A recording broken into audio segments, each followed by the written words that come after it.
Nā tērā te kōingo nui ka tino whai hua ngā umanga o te motu i te whakataetai ipu futu pōro o te ao, ko ngā umanga Māori etahi e wawata pērā ana. Kei tētahi o ngā umanga nei a Rapaira Tāwhai e tū ana i tēnei wānei, Rapaira.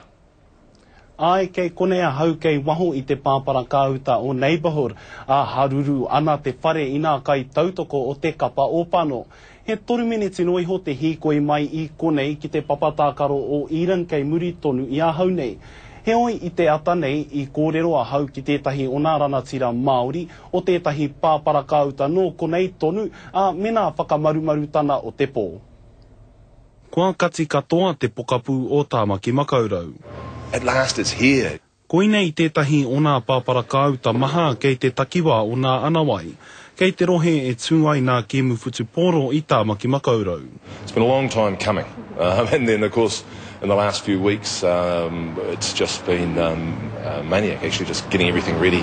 Kua tau ke i tēnei Māori nā whakaritena mo te pōnei.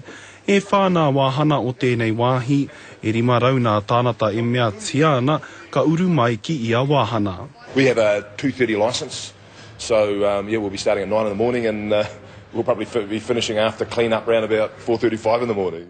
He oi he mahi anō kei tua i te awe māpara. Ka riro mā te ture te tini nero nero e mana ki e whakatika hoki. Hei karanga ki te iwi whānui ki a Tautarangi Māori. Ko tēnei te rā tuatahi, ko tēnei te rā pai, te rā tika mo tātou te ao katoa. E rima te kauna wā tene Māori kua hono mai ki te ipu o te ao. Ka mahi tahi rā tau ki e rā atu o nā wā tene o nā mautere, hia hoki, tai atu ki nā pirihimana. Ai, ki au nei ko te mea nui ake he mahi tahi.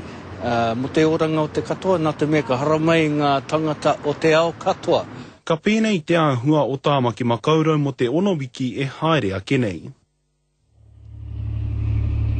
Ai nō reira kei te kuhu tonu mai te marea ki roto i tēnei o nā pāpara kauta. E hara i te mea ko nā pake ke noiho, engari ko nā whānau katoa. Hua tata ki te toru rau pēr tānata kua taimai, ārikarika katoa ki te tuwheratana o te ipu futuporo o te ao. Hei tāna kaimahi hoki mai anō i tō rātou tuwheratana i te paupau tona o te rā taimai katoa te marea Scotty. Kia ora rā koe Rapaira, ka hoki atu anō ki a koe hei a kō ake nei.